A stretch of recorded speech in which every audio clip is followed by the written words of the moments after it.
All right, welcome back. Glad to have you with us for another deep dive. Today, we're tackling, a huge one.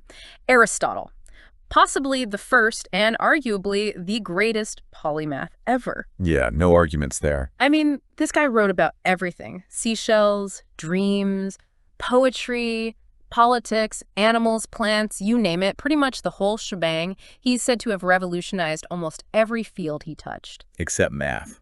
Plato kind of owned that space, apparently. Right, except math. But more than anything, Aristotle is known as the father of logic. So that's our focus today. It's mind-blowing, isn't it? This guy way back in ancient Greece, organizing thought in a way that would shape the world for, over 2,000 years. Seriously. And we've designed this deep dive as a shortcut, a way for you to grasp the significance of his thinking without having to wade through, those massive, dense texts. Get ready for some surprising stuff for sure. Yeah. And some real insights into how his ideas shaped our understanding of the world. And also, where his ideas maybe fell short.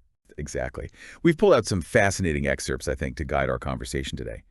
The goal here is to really distill the key ideas, the most valuable insights for you. And, starting with a curious paradox, I think, Aristotle, the guy who separated human knowledge into these neat, isolated categories. Right, the boxes. Yeah, which at first totally helped us understand the world systematically. But now with so much information flying around, this categorization might actually be holding us back. Like putting the brakes on new ideas. Yeah, it's like we're stuck on these thought tracks that are almost at the end of the line. Yeah, perfect analogy. Yeah. The fascinating thing is that only now, 20 centuries later, are we really starting to see these limitations, which just shows how truly original his thinking was. Even the end of Aristotelian thought spawned a whole bunch of super interesting philosophical questions. How many of these limitations are we still going to discover? How dangerous can these faults in our thinking be? What could they be preventing us from learning? So to kick off our journey into Aristotle's world, a kind of anticlimactic story, maybe, there's this modern statue of Aristotle in this little town in northern Greece, Stagira. And it's honestly pretty uninspiring. He's just staring blankly at the horizon. But the funny thing is the tour guide is oh, he was born just over there in the ruins of ancient Stagira. So off I go, all excited, right? Searching for these ruins, epic Indiana Jones-style quest, blazing heat, endless road, massive thunderstorm. Finally get to this isolated dirt road, and some guy points to a pile of rocks in the weeds. Oh, no. I felt completely ripped off. Wow. Modern Stagira doesn't even try to claim Aristotle. It's almost like putting a statue of, I don't know, Joan of Arc in New Orleans. Total disconnect. That anecdote already shows us how Aristotle's figure is at the same time this gigantic thing and yet kind of so distant. Yeah. But let's rewind to the original Stagira, where it all began. Exactly. Old Stagira, Macedon, 384 BCE. To give you some context, back then the Greeks viewed Macedon kind of like some Europeans might view America today. Sort of new money, But Stagira itself was this tiny Greek colony founded by the island of Andros, so not exactly the center of the universe. Aristotle's dad, Nicomachus, was personal physician to King Amyntas of Macedon, who was, get this, the grandfather of Alexander the Great. That connection brought serious cash to the family, properties all over Greece. Young Aristotle grew up in this medical environment, but his dad died young, so he went to live with his cousin, Proxenus, in Atarneus, where he continued his studies. And that's where things get a little spicy. There's this story that young Aristotle took his inheritance and blew it all on wine, women, and song. Ended up so broke he had to join the army. No way! Yeah. After that adventure, he supposedly went back to Stagira and started studying medicine. Then, in his 30s, drops everything, heads off to Athens to study at Plato's academy. Wild times. Right. But the more traditional, medieval biographers weren't fans of this party animal, Aristotle. They preferred a more dignified narrative. The official story is he went straight to the academy at 17. Yeah. But even those more serious sources admit there might have been a brief interlude of wine and roses. I mean, nobody's perfect, right? Sure. Anyway, at the academy, Aristotle quickly made his mark, went from student to colleague of Plato in no time, impressing everyone with his brilliant mind. Initially, he was a huge admirer of Plato, absorbed his doctrines. Aristotelian philosophy is, rooted in Platonic principles. Aristotle was a restless genius, right? He wasn't going to just parrot Plato. So he started finding these contradictions, these weak points in Plato's work. Respectfully, of course. But still, he pointed them out. Apparently, that started to rub Plato the wrong way. Yeah. It seemed they didn't have a huge falling out, but there was definitely some distant. I mean, these were the two greatest minds of the time. Plato would call Aristotle the mind, or the intellect. And his house, because of his famous collection of scrolls, was known as the reading shop. Incredible, that library, right. He was collecting rare scrolls like crazy, one of the first private libraries in history. And he had the money to do it, inherited wealth and all that. Known in Athens for his refined manners, sophisticated lifestyle, or should we say, scholarly. Yeah, scholarly. Accounts say he was lean, long-legged, had a lisp. Maybe that's why he dressed so elegantly. Huh. Fashionable sandals and togas, tasteful rings. Even Plato, who wasn't exactly poor, envied Aristotle's library. Imagine that. But despite this comfortable lifestyle, Aristotle's early works, which are sadly lost, explored some pretty existential themes. You know, the futility of existence, the joys of the afterlife, quite different from the more practical scientific approach he developed later. And that practical scientific bent is what led him to question Plato's ideas more concretely. So for Plato, the world we perceive, it's just a shadow, an appearance. True reality lies in the separate world of perfect ideas, of forms. The objects we see are only real because they participate in these ideas. Like your black cat is only a cat because it participates in the idea of cat, and it's black because it participates in the idea of black. True reality is beyond our world in this realm of ideas. This is his famous theory of forms. Aristotle had a different view, more down to earth. While Plato held this metaphysical view of the universe, Aristotle inclined towards the investigation of the physical world. He didn't think the world around us was unreal. He had his primary and secondary substances, but for him, the primary ones were the actual objects we see. The secondary substances were ideas, forms. At first, he hesitated to confront Plato. I mean, it was his teacher, after all. But gradually, he became convinced we live in the real world, and he diverged from Plato's conclusion. Yeah, and it's a shift in thinking we are still grappling with today. Right. So over time, Aristotle virtually inverted Plato's philosophy. But what's interesting, his metaphysical theories were still an adaptation of what Plato had taught.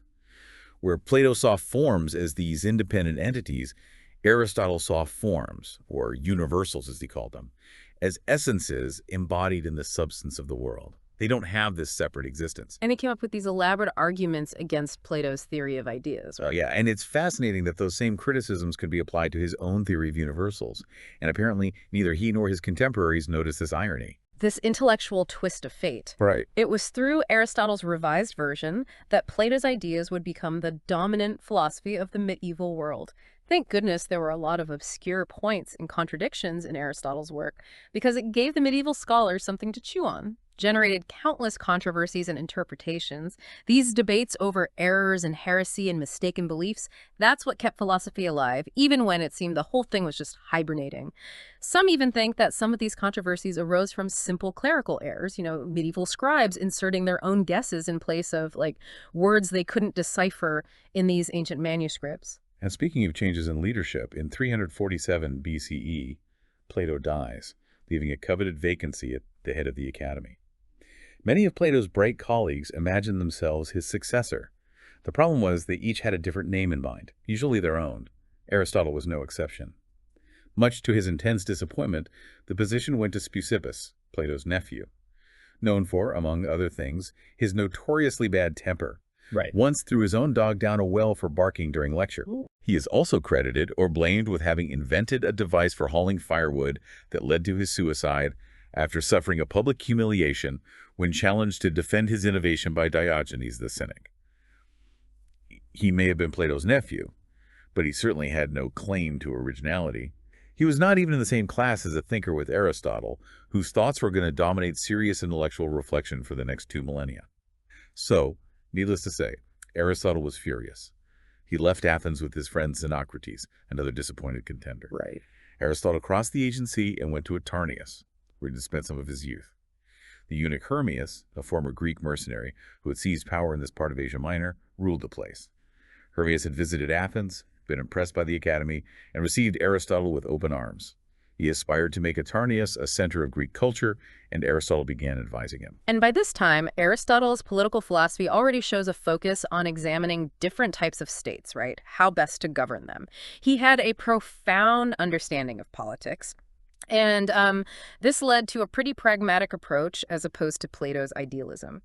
Plato's Republic describes how the philosopher king should rule his utopia, which, like all utopias, tend to a form of well-meaning tyranny. Right. Aristotle, though, he was detailing how to run a real state.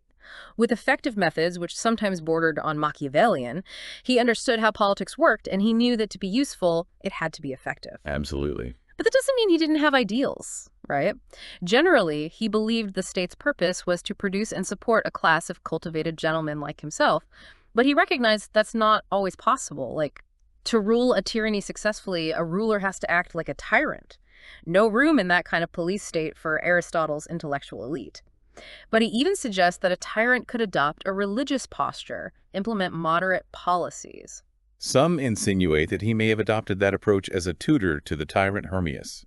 I find it unlikely he would have advocated for harsh tyranny, the suppression of cultural activities, a population living in fear and poverty, toiling on grandiose projects, wars contrived to keep the populace on alert and to justify their need for a strong leader.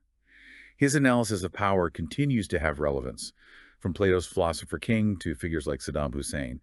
But during his time with Hermias, Aristotle was most probably following Plato's Republic, or some more palatable version of it, where the ruler needs to follow the advice of a philosopher. And around this time, middle-aged and despite his elegant attire, still considered a rather reserved professor, Aristotle surprised everyone. He fell in love. The lucky lady, a young woman named Pythias from Hermias' household. Some say she was his sister, others his adopted sister, and some sources even claim she was originally a concubine, which, given Hermias' sexual status, would be a sinecure, a job with no job. These discrepancies suggest she might have been a palace courtesan. Is this an early example of the nerdy professor finding his inspiring muse? Whatever the case, Pythias wasn't a virgin when Aristotle married her. Judging by his own pronouncement, once they have effectively become man and wife and call each other husband and wife, it is totally wrong that a man or a woman should be unfaithful, which suggests that before that point it was okay. This pronouncement is embedded within his observations on adultery, and it appears that in such personal matters he habitually generalized from his own experience, which was not extensive. In his Ruminations on Marriage, he remarks that the ideal age at which to marry is 37 for a man and 18 for a woman, exactly his and Pythias' ages when they married. Imagination, for all his other gifts, was not his strong point. Which makes it even more ironic that in his Poetics, the prosaic Aristotle forged this incredibly powerful elucidation of literature, while Plato, by far the more poetically gifted of the philosophers, advocated expelling poets from his ideal republic. Makes you wonder what he was trying to hide. Aristotle held poetry in high regard, arguing it was more valuable than history because it was more philosophical. History only deals with specifics, poetry gets at the universal. He almost contradicts himself here, seems to echo Plato's view of the world. However, his famous pronunciator. Guys, see you in another podcast. Don't forget to subscribe to our channel.